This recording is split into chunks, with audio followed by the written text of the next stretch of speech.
Je suis à mon deuxième projet avec Anser. Anser, vous savez, c'est l'agence nationale d'électrification rurale. La population congolaise dans l'ensemble du territoire, dans les milieux ruraux, est dans le noir.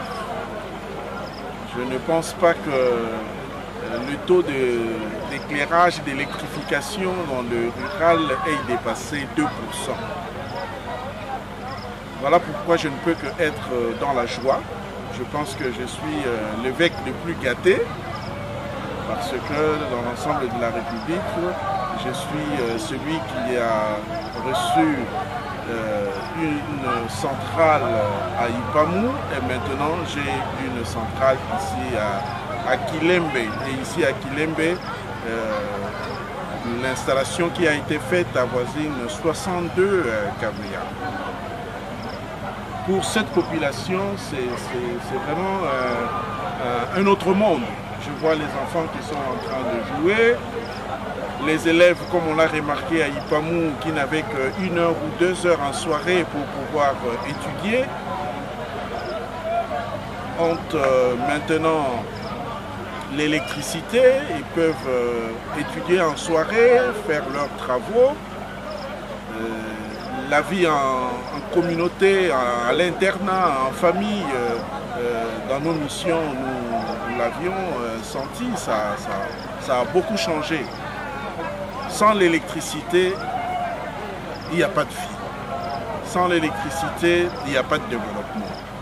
Parce qu'avec l'électricité, comme je le remarque ici, déjà on peut brancher un congélateur, on peut avoir une petite chambre froide, un moulin à céréales, un moulin à manioc, ainsi de suite, des machines à coudre, tout ce qui marche avec l'électricité. Alors je lance vraiment un appel pathétique parce que je sais que c'est la volonté du président de la République